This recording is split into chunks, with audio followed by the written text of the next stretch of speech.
shirkado badan oo ku yaala wadamada reer galbeedka waxaa laga qaatay lacago madax furasho ah kuwaasi oo ay ku bedesheen inay dib u helaan xogihii ugu kaydsanaa kombiyuutaradooda. weeraro joogta ayaa ku socday toddobaadyadii lasoo dhaafay shirkado qaabilsan horumarinta softweerada iyo ammaanka internetka kuwaasi oo ay macmiil ay la ahaayeen shirkado aada u badan oo kuwa reer galbeedka ah, waana halka kaliftay in uu curyaamo shaqaynta iyo isticmaalka xogaha ugu kaydsanaa kombiyuutaradooda shirkadahaasi.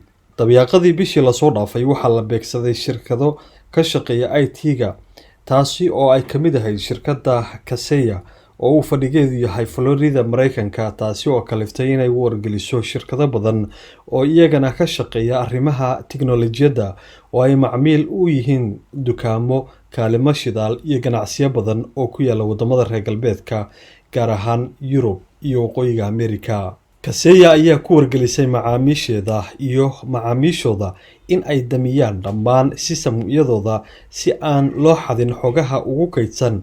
waxaa ka mid ah dukaanka Coop ee laga leeyahay dalka Sweden oo ka mid ah shirkadaha ugu waaweyn wadamada reer galbeedka ee iibiya cuntooyinka. in ka badan kala bar 800 oo dukaan oo guud ahaan shirkadu ay leedahay ayaa la xiray.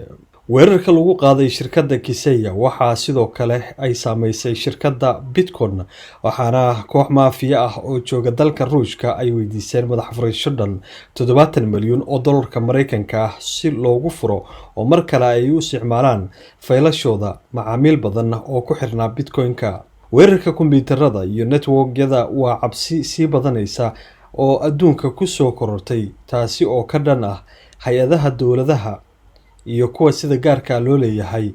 dhowaan ayay ahayd markii weerar xagga internetka iyo kombiyuutarada ah lagu qaaday shirkadda ugu weyn ee dhuumaha shidaalka qaada ee dalka Mareykanka, taas oo kaliftay in la curyaamiyo sistemyadooda, waxaana ay kaliftay shidaal yaraan baahsan oo dalka Mareykanka ka dhacday lagana dareemay iyo in uu sare u kaco qiimaha la kala siisto shidaalka. waxaa kale oo ay kaliftay inay saf dheer u galaan dadka si ay u helaan shidaal badan oo ay kaydsadaan.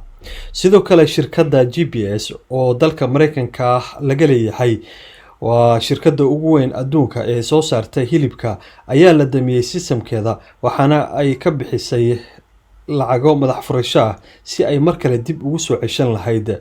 sidoo kale dalka Ireland waxaa laga weeraray mid ka mid ah hay-adaha dawliga ah kan ugu muhiimsan, kaasi oo ah nidaamka adeega caafimaadka ee dalkaasi.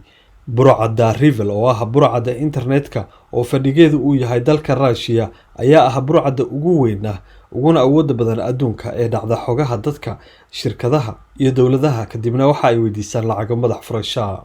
madaxweynaha Ruushka Vladimir Putin oo wareysi uu siiyay wargeyska The Time waxa uu ku sheegay in aan cidna loo soo qabanayn arrimo la xiriira burcadda internetka mar haddii aysan ku xadgudbayn sharciyada dalka Ruushka.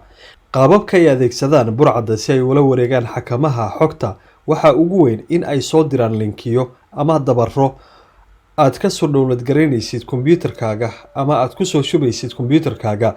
waxaa kale oo jirta xeelad kale oo ay isticmaalaan, taasi oo ah in ay USB ay si toos ah kombiyuutarada u geliyaan shirkadaha waaweyn, dabadeedna ay saasi ay kula wareegaan xakamaynta xogta.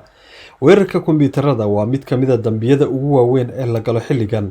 lacagaha ay helaan burcadda Rivel waxaa lagu qiyaasay 10 milyan oo dollar. sanadka 2030 waxa uu gaarayaa 10 bilyan oo dollarka Mareykanka. waa dagaalka cusub ee dunida haatan uu gali doono kadib dagaalkii qaboobaa, dagaalka ka dhanka ah amaba lagu soo qaado kombiyuutarada iyo internetka.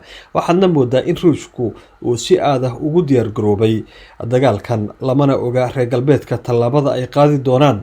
waxaana horey ay FBI-du ugu eedeysay dowladda Ruushka inay ka dambeyso dagaalkan.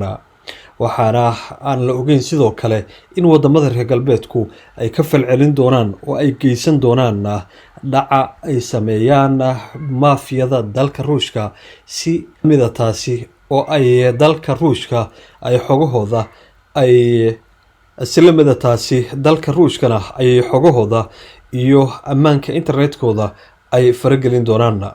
dalka Iran ayaa ah dalkii ugu dambeeyay ee ka baxsan wadamada reer galbeedka oo lagu qaaday dagaalka internetka, waxaana gabi ahaanba damay sistamka wasaaradda socdaalka ee dalka Iran. caalamka haatan waxa uu wajahayaa dagaal IT-ga kaasi oo u dhexeeya wadamada Ruushka iyo kuwa reer galbeedka, lamana oga halka uu saldhigan doono.